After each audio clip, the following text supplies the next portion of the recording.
কথায় আছে অভিজ্ঞতার নাকি দাম অনেক, তবে এই অভিজ্ঞতা যদি কাজেই না আসে তবে থেকে কী লাভ। বাংলাদেশ দল যেন এই অভিজ্ঞতার উপরই বেঁচে আছে। তাই তো ভালো করুক কিংবা খারাপ, নামের ভারে বসানো যাবে না সিনিয়রদের। মুশফিকুর রহিম চরমভাবে অফ ফর্মে রয়েছেন। 2 বছর সেঞ্চুরি নেই, টানা 13 ম্যাচে নেই কোনো 50 দেখাও। তবুও বীর দর্পে খেলে যাচ্ছেন, জায়গা হারানো নিয়েও নেই কোনো সংশয়। তাই তো সিনিয়র তত্ত্ব দিয়ে একাদশে ধরে আছেন পার্মানেন্ট আসন। তবুও যদি কেউ প্রশ্ন করে ব্যাটিং ফর্ম নিয়ে, সেখানেও উত্তর রেডি, নাই কোনো বিকল্প উইকেট কিপার। বিকল্প চাইলেই পাওয়া যায়, বিকল্প খুঁজে নিতে হয়।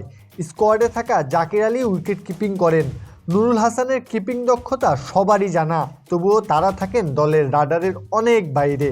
মাহমুদুল্লাহ রিয়াদের বয়সটা 40 ছুঁই ছুঁই। এই বয়সের অনেকে ক্যারিয়ার শেষ করে বনে গেছেন কোচ, তবুও তিনি খেলছেন, কারণটা পুরনো আলাপ, রিপ্লেসমেন্ট কে হবেন।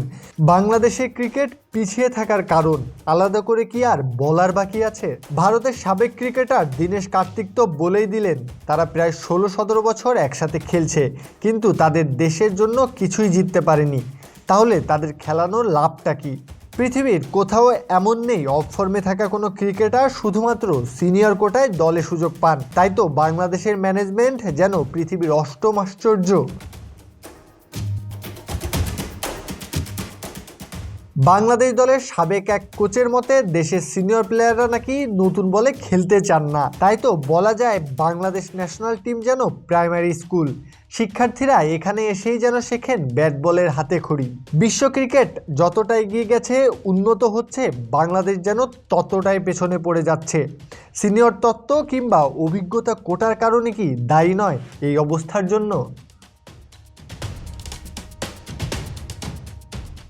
প্রত্যয় হক কাব্য, বিডি আর্কাইভ।